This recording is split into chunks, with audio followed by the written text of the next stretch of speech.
சகரியா 14வது அதிகாரம் 11வது வசனம் இப்படியாக சொல்கிறது, இனி சங்கரிப்பில்லாமல் எருசலேம் சுகமாய் தங்கியிருக்கும்.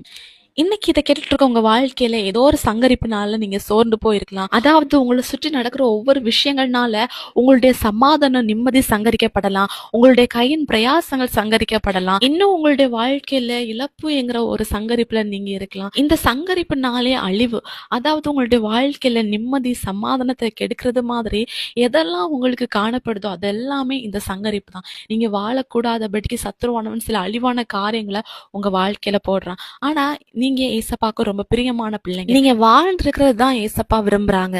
அதனாலதான் ஏசப்பா சொல்றாங்க எருசலேம் சுகமாய் தங்கி இருக்கும் அப்படின்ட்டு. இனி உங்க வாழ்க்கையில எந்த சங்காரமும் இல்லாதபடிக்கு ஏசப்பாவை விசுவாசிக்கும் போது உங்க வாழ்க்கையில ஒரு சமாதான நிம்மதி எல்லாவற்றையும் தந்து நீங்க சுகமாய் தங்கி இருப்பீர்கள். ஏசப்பாவை விசுவாசிங்க, அவரை மட்டுமே நீங்க பிடிச்சுக்கோங்க, அவர் உங்களை ஆசீர்வதிப்பார். இயேசு கிறிஸ்துவின் நாமத்தில் ஆமென்.